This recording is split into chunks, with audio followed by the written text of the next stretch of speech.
И така, след като разгледахме основните серии продукти, които Vision разпространява в България, производство на Артофарма Франция, искам да кажа, да сложа акцента върху това, че съвременният човек има и нещо друго, което преди хората са нямали. Това са увреждащите въздействия на GSM-и, на компютри, повишената радиация, озоновата дупка. И тъй като съвременният човек прекарва пред компютрите поне 3, 4 или повече часа на ден и пред GSM-а си, взирайки се в дребните цифрички, съвременният човек е подложен на огромен риск за своето, едно от най-ценни неща, които притежаваме, за своето зрение.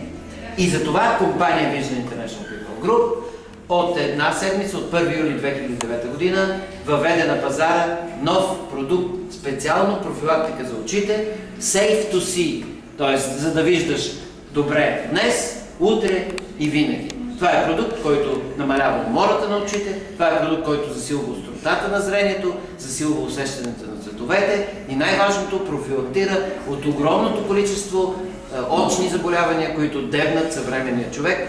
И фактите са ужасни. В света има над 40 милиона души с тежки увреждания на зрението. Сред децата дори между 10 и 30% завършват училище с недобро зрение. Тоест, нашето зрение трябва да бъде сериозно пазено и това е уникална комбинация от 8 съставки, каквато на пазара, на световния пазар не съществува.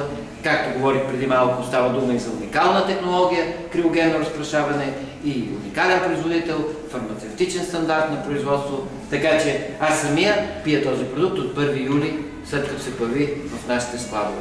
Пожелавам ви да имате винаги хубаво и перфектно зрение и да нямате проблеми с очите си. Благодаря ви.